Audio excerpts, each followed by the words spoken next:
Every week, over 6,600 people vacation aboard the world's largest cruise ship. And all those people need to eat 3, 4, 8 times a day.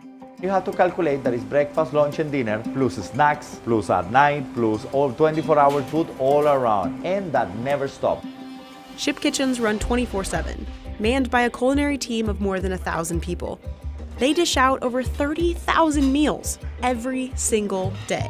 And they do it all from compact kitchens on a rocking ship. So how does all this food make it to the plate?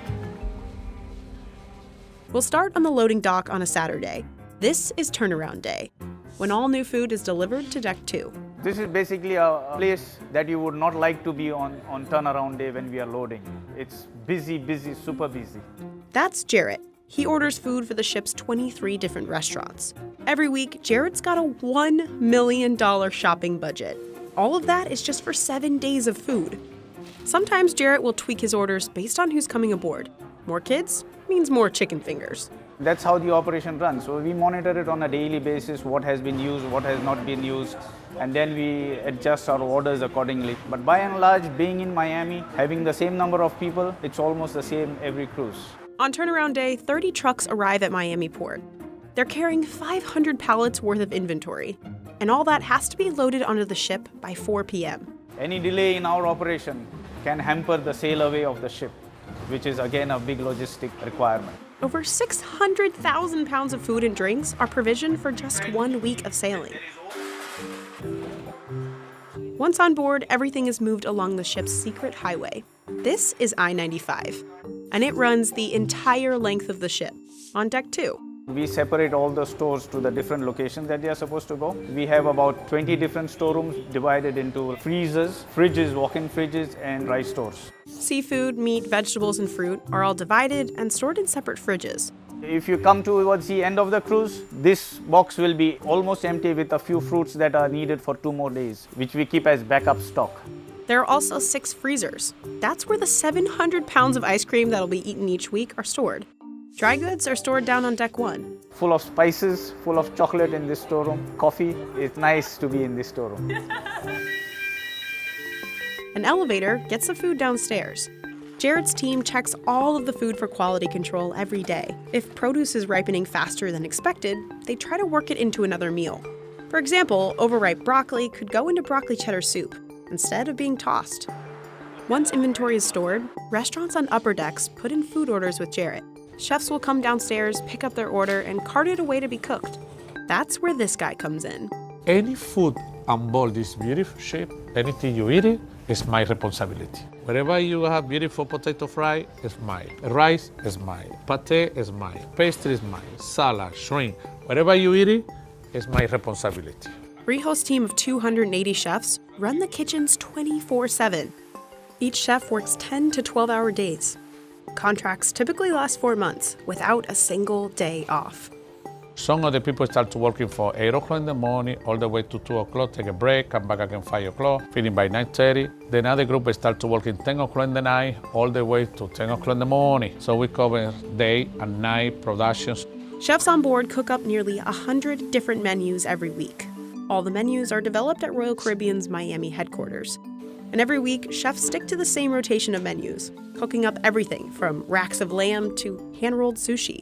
The food has to be diverse to match Symphony of the Sea's international passengers, vacationing at all kinds of price points. We try to please everybody and to make sure that everybody find what you're looking for. All the cooking happens in 36 kitchens, or galleys as they're called on a ship. There are 12 specialty restaurants on board, costing up to $50 a person. And each of those restaurants has its own small galley. In those tight quarters, chefs crank out the same menu every day. At Jamie's Italian, it's fresh pasta. At Hooked, it's over 2,000 oysters, shucked per cruise. But the largest amount of food is reserved for the main dining room, which spans 3 decks and serves up to 6,000 people a night. Eating here is included in your ticket.